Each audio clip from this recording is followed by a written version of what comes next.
Meus queridos, a paz do Senhor Jesus a todos. Hoje, lição de número 1, o Sermão do Monte, o caráter do reino de Deus. Essa nossa lição está dividida em 3 tópicos principais, que são a estrutura do Sermão do Monte, as bem-aventuranças e o caráter dos filhos de Deus, e o terceiro subtópico, somos bem-aventurados. O nosso texto áureo se encontra em Mateus capítulo 5, versículo de número 11, que diz assim: Bem-aventurados sois vós quando vos injuriarem e perseguirem e, mentindo, disserem todo mal contra vós por minha causa. Então, nós seremos bem-aventurados. Daqui a pouco a gente vai falar o que é bem-aventurado. Nós seremos bem-aventurados quando nos injuriarem, quando nos perseguirem, quando falarem mal de nós, mentindo, não falando mal de nós, sendo que é verdade, tá bom? Mas quando eles estiverem mentindo, falando mal de nós, nós seremos bem-aventurados. Isso por causa de Jesus. A nossa verdade prática diz que o Sermão do Monte ele revela a ética do reino de Deus, que forma o caráter cristão. Daqui a pouquinho vamos falar sobre o caráter também. Para quem deseja ser chamado discípulo de Jesus, não há alternativa, senão praticá-lo. Praticar o quê? Praticar o Sermão do Monte. A palavra-chave é beatitude. E beatitude, segundo o dicionário da língua portuguesa, diz que é estado permanente de perfeita satisfação e plenitude, totalidade, completude, somente alcançada pelo sábio. E quem é sábio? Sábio é aquele que teme a Deus. Felicidade profunda de quem desfruta da presença de Deus e que só poderá ser atingida em sua plenitude na vida eterna. Na sua totalidade, só vai atingir a totalidade, a plenitude, a completude na vida eterna. O primeiro tópico é a estrutura do Sermão do Monte. A palavra estrutura, segundo o dicionário da língua portuguesa, também diz que é uma organização, que é a disposição e ordem dos elementos essenciais que compõem um corpo. Então, a estrutura do sermão é tudo aquilo que compõe o corpo do Sermão do Monte. Primeiro subtópico, por que Sermão do Monte? A palavra sermão, ela significa discurso religioso pronunciado no púlpito. Também significa prédica e também significa pregação. Então, por que Sermão do Monte? Do monte porque foi pregado no monte, porque foi ensinado no monte. Tem o Sermão da Praia, tem outros sermões que Jesus pregou, mas assim, a definição do Sermão do Monte porque foi exatamente pronunciado no monte. Mateus capítulo 8, versículo 1 e o versículo 5 diz assim: E descendo ele do monte, ou seja, ele estava no monte, seguiu uma grande multidão. E entrando Jesus em Cafarnaum, chegou junto dele um centurião, rogando-lhe. Então, Lucas capítulo 7, versículo 1 diz assim: Depois de concluir todos estes discursos perante o povo, entrou em Cafarnaum. Ou seja, ele estava lá falando no monte, depois desceu e entrou em Cafarnaum. Existe a localização geográfica que está dando aqui para dizer onde era o monte, onde era aquilo, mas eu não quero entrar nesse mérito da questão, tá bom? Depois você que tem a sua lição, faz essa leitura aí. Então, de acordo com esses versículos, esse que a gente acabou de ler, Mateus 8 e Lucas 7, é admissível que este monte estivesse perto de Cafarnaum, ou seja, no monte do sermão do nosso Senhor, ele assentou, nesse monte ele assentou e ensinou os seus discípulos, não somente os seus discípulos, mas também toda a multidão que afluía, toda a multidão que estava no local. Segundo subtópico, a estrutura do Sermão do Monte. Então a estrutura ela envolve a genealogia de Jesus e os 7 cumprimentos proféticos que aparecem nesse evangelho. Então, no evangelho de Mateus aparece ele como Emanuel. O que é Emanuel? Emanuel é Deus conosco. Aparece o nascimento dele em Belém, são cumprimentos de profecia. Aparece o chamado dele do Egito, também aparece o choro de Raquel, aparece o chamado de Nazareno. O 6, João Batista, uma voz do deserto, uma voz que clama no deserto. E também 7, uma grande luz, todo cumprimento de profecias. Então, assim, toda essa estrutura, ela precede os 5 grandes discursos do Sermão do Monte. Então, o Sermão do Monte são 5 discursos diferentes que Jesus pregou, que Jesus ensinou naquele monte. O que ele fala ali? Ele fala as bem-aventuranças, ele fala do sal e da luz, ele fala que Jesus, ou seja, ele próprio é o cumprimento da lei, ele também fala dos atos de justiça e ele fala das declarações de sabedoria. Tudo isso dentro do Sermão do Monte, que vai do capítulo 5 até o capítulo 6, até o capítulo 7. A quem se destina o Sermão do Monte? Então, para quem que foi destinado o Sermão do Monte? Então, nós colocamos aqui qual que é o destino do Sermão do Monte. Então, são para três grupos de pessoas. Para os discípulos, primeiramente, para toda a multidão que estava envolvendo ali e também para todos os cristãos, para todas as pessoas que o aceitarem, para todas as pessoas que o receberem. Lucas capítulo 6, versículo 20 diz assim: E levantando ele os olhos para os seus discípulos, dizia: Bem-aventurados vós, os pobres, porque vosso é o reino de Deus. A princípio podemos dizer que o Sermão do Monte foi direcionado então para os discípulos, então ele estava falando com os discípulos, então a princípio foi destinado para eles. Versículo 17, Lucas 6, 17. E descendo com eles, parou num lugar plano e também um grande número de seus discípulos e grande multidão do povo de toda a Judéia e de Jerusalém e da costa marítima de Tiro e de Sidom, os quais tinham vindo para ouvir e serem curados das suas enfermidades. Então, a multidão, Tiro, Sidom, de todas as províncias, de todas as regiões, vieram para ouvir. Então, o destino, primeiramente seus discípulos e também a multidão que afluía no local. Mateus 7,28 diz: E aconteceu que, concluindo Jesus este discurso, a multidão se admirou da sua doutrina. Então, mais uma vez, a multidão. E segundo aos Coríntios 5,17, lá na frente, Paulo vai falar: Assim que se alguém, ou seja, alguém quem? Qualquer pessoa, todos, qualquer pessoa. Se alguém está em Cristo, nova criatura é. As coisas velhas já passaram, eis que tudo se fez novo. A pessoa passou para Cristo, tudo que era velho ficou para trás. Agora é uma nova vida em Cristo, é uma nova criatura. As coisas velhas ficaram para trás. Tudo a partir de agora se fez novo. Então o Sermão do Monte é destinado a todo crente ou todo cristão que nasceu de novo. Todos os discípulos, toda a multidão, todas as pessoas que aceitam a Cristo. O Sermão do Monte é destinado a essas pessoas. O resumo desse tópico diz assim: o Sermão do Monte está estruturado em 5 grandes discursos, que nós citamos, proferidos por Jesus Cristo, e tem como público-alvo todos os cristãos que nasceram de novo.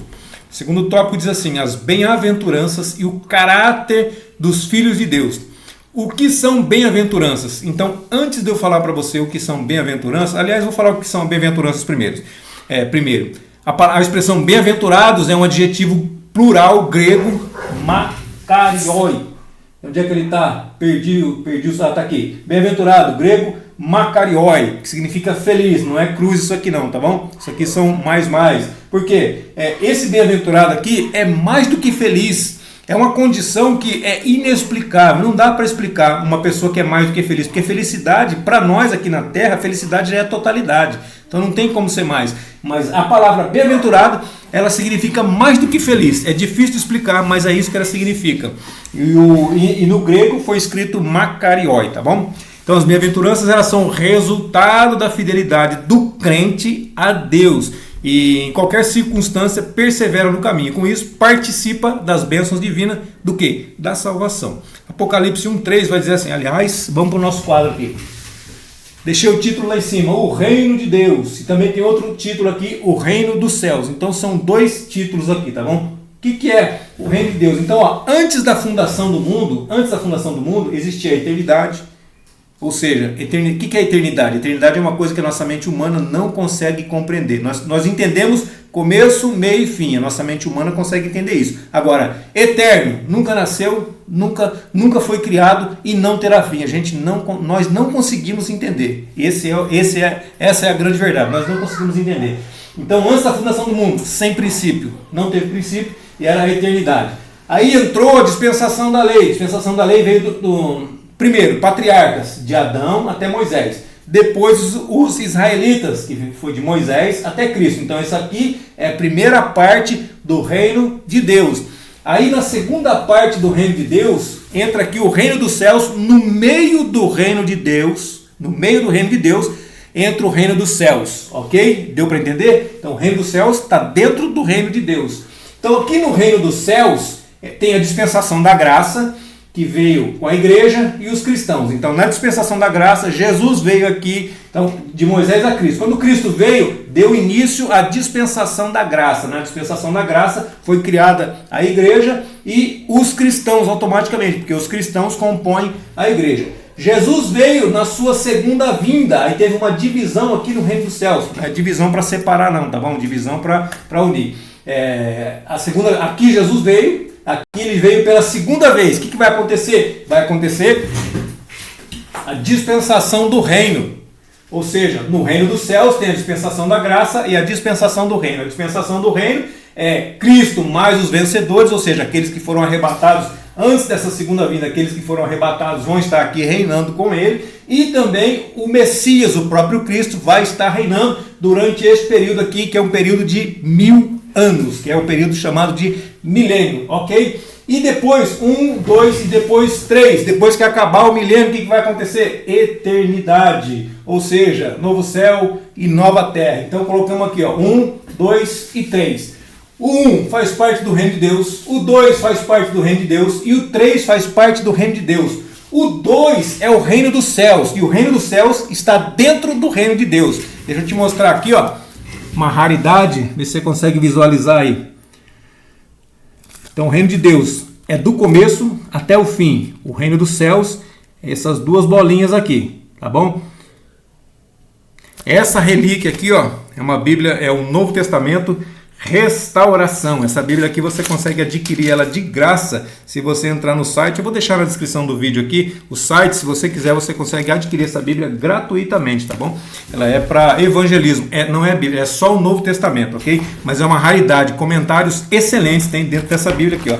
Dá uma olhada. Tem páginas aqui que ela tem mais comentário do que a própria leitura da Bíblia. Então é uma Bíblia, é um Novo Testamento muito bom. Eu até procurei o Antigo, mas infelizmente não tinha, é só o Novo Testamento mesmo. Então vamos lá, Apocalipse 1:3, nós estamos falando o que são bem-aventuranças. Apocalipse 1:3, bem-aventurado aquele que lê, os que ouvem as palavras dessa profecia e guardam as coisas que nela estão escritas, porque o tempo está próximo. Então o tripé da bem-aventurança, bem-aventurado que é mais do que feliz. Qual que é o tripé da bem-aventurança? Aquele que lê é bem-aventurado, aquele que ouve é bem-aventurado e aquele que guarda é bem-aventurado. Aquele que guarda não é que guarda para si, não, é aquele que guarda e obedece, coloca em prática, faz acontecer aquilo que ele leu ou aquilo que ele ouviu e comprovou dentro da palavra de Deus que é verdade. Apocalipse 14:13 também diz assim: e ouvi uma voz do céu que me dizia, escreve, bem-aventurados os mortos. Opa, peraí, Valdecir. Bem-aventurados os mortos? Mas que desde agora morrem no Senhor. A continuação do versículo então são os mortos em Cristo. Bem-aventurados os mortos em Cristo. Sim, diz o Espírito, para que descansem dos seus trabalhos e as suas obras os sigam. E o segundo subtópico diz assim: o reino de Deus e o seu caráter. A palavra caráter, segundo o dicionário da língua portuguesa, diz que é um conjunto de características e traços relativos à maneira de agir e de reagir, ação e reação de um indivíduo ou também de um grupo. Também é um feitio moral, é firmeza e coerência de atitudes. Tudo isso aqui é o que está descrito no dicionário, tá bom? Então o caráter é o que define a personalidade e a índole de uma pessoa.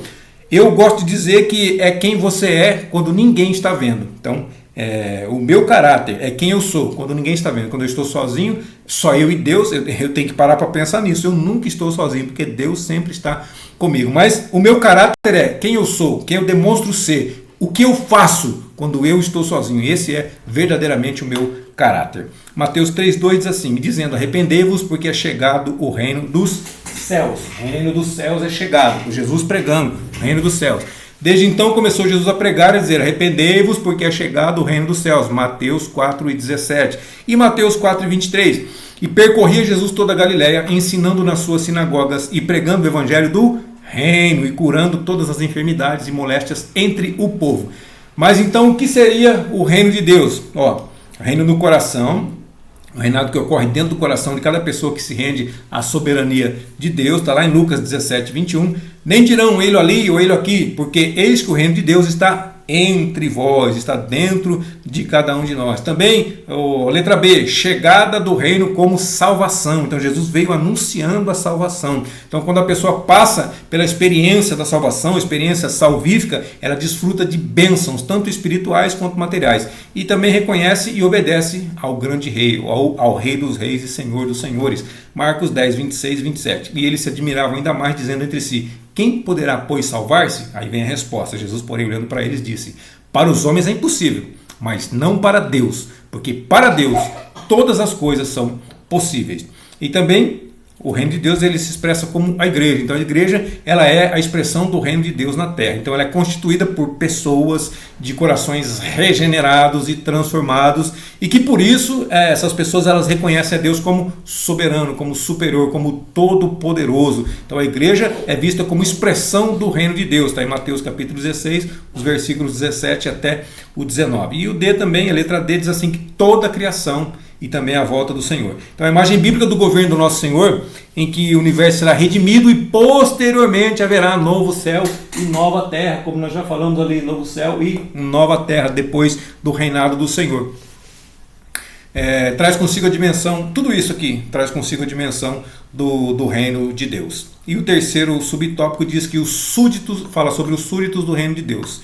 Então a primeira seção do Sermão do Monte, de Mateus 5, do versículo 1 até o 12, ela destaca 8 qualidades que formam o caráter dos súditos do reino de Deus. Ela destaca 8 qualidades. Quais são elas? Ela fala sobre quebrantamento, ela fala sobre choro, ela fala sobre mansidão, ela fala sobre retidão, que é o mesmo que justiça, ela fala sobre misericórdia, ela fala sobre pureza, ela fala sobre pacificação, pacificação é isso, o pacificador, aquele que evita contenda, e também ela fala sobre a perseguição por causa dos valores do reino de Deus. Então são 8 características do reino de Deus. Então o que se espera? O que se espera de nós como servos de Deus, como cristãos, como seguidores de Cristo, como discípulos de Cristo? O que se espera de nós? Essas 8 qualidades estejam intrínsecas na nossa vida, para que nós possamos ser chamados de bem-aventurados, de mais do que felizes. E o resumo desse tópico diz assim: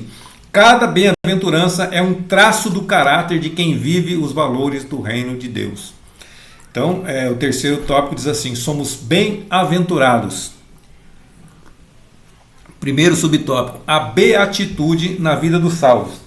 A palavra beatitude, segundo o dicionário, diz que é o estado permanente de perfeita satisfação e plenitude, que é um estado de felicidade e serenidade. Nós já lemos isso aqui um pouquinho antes, tá? Mas eu estou repetindo só para a gente gravar, para a gente poder lembrar. Beatitude, estado de perfeita satisfação e plenitude, estado de felicidade e serenidade. Agora, mas beatitude vem de beato. O que é beato? Beato é aquele que goza da bem-aventurança, da bem-aventurança celeste, que é o que nós estamos falando aqui.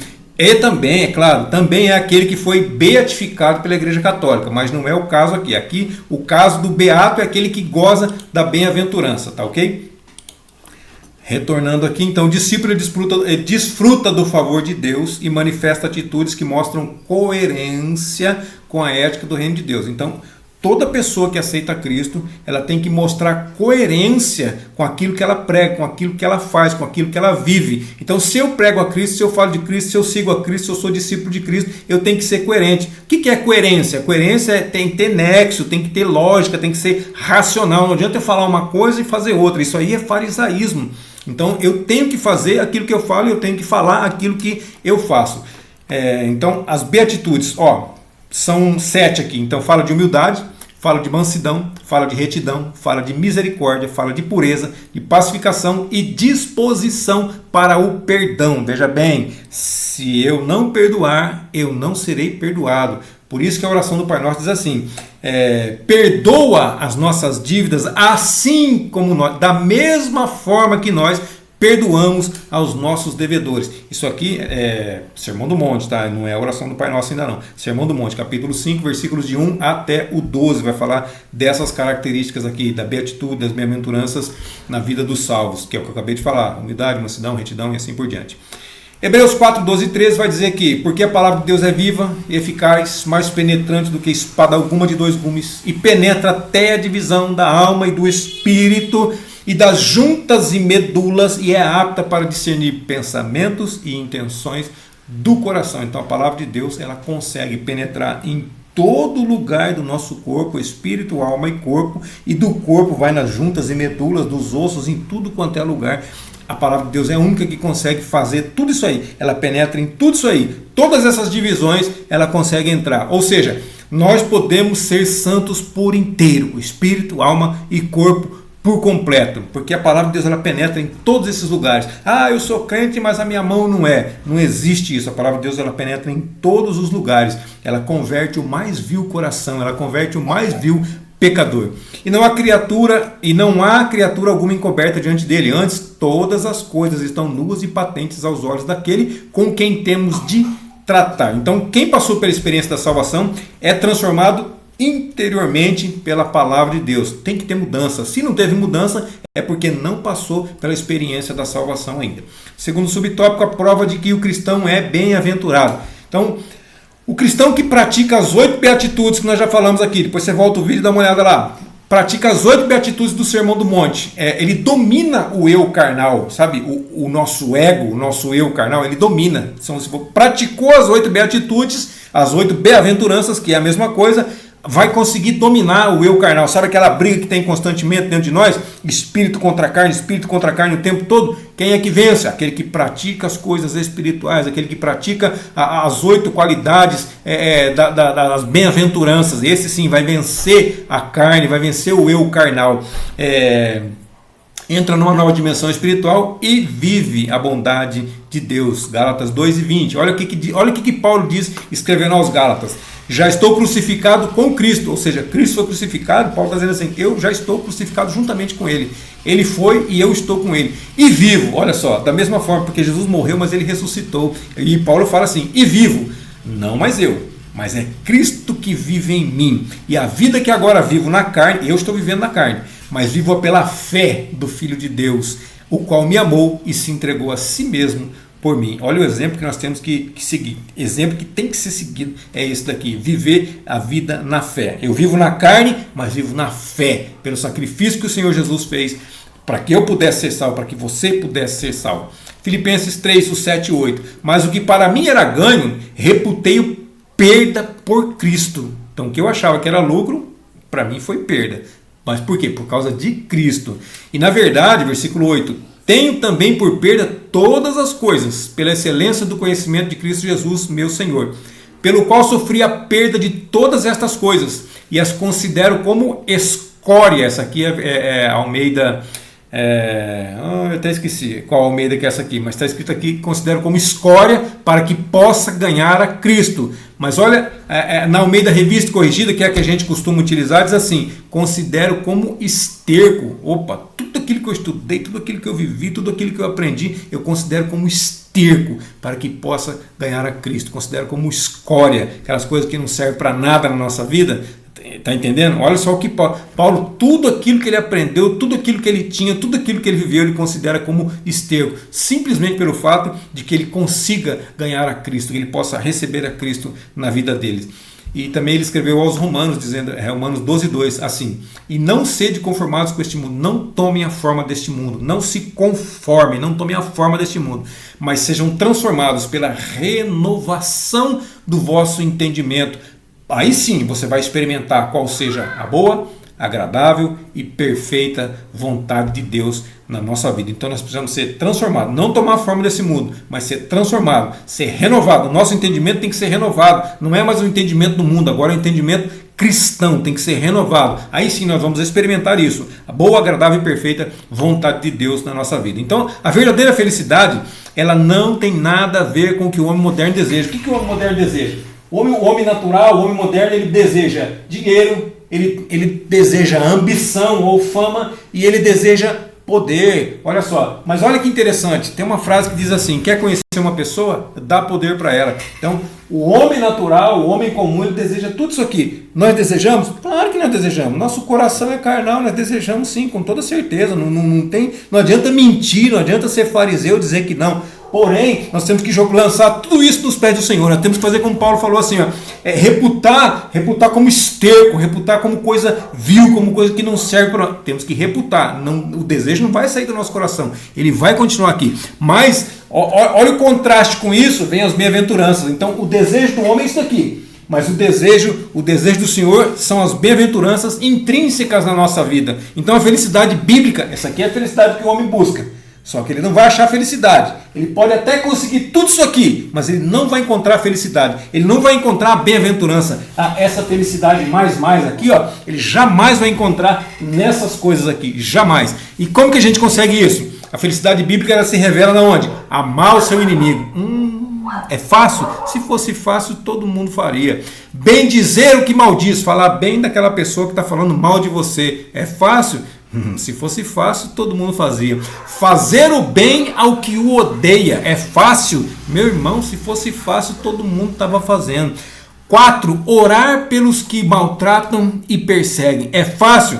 É tudo coisa difícil, mas eu tenho certeza que se nós seguirmos esses passos aqui, nós seremos bem-aventurados, mais do que felizes, macariói. Cada um de nós vamos ser macariói, mais do que feliz. Amém? Isso aqui está em Mateus capítulo 5, versículo de número 44. E o resumo desse tópico, já concluindo a nossa lição, diz que o Sermão do Monte esclarece, deixa bem claro, que as bem-aventuranças são a verdadeira felicidade para quem nasceu de novo. Então, a verdadeira felicidade não é dinheiro, não é ambição, não é fama, não é poder. A verdadeira felicidade são as bem-aventuranças. Se nós colocarmos em prática, nós vamos ser realmente beatos, nós vamos ser realmente bem-aventurados. Amém, meus queridos? Deus abençoe sua vida, sua saúde, seu ministério e até a nossa próxima lição, se assim Deus nos permitir.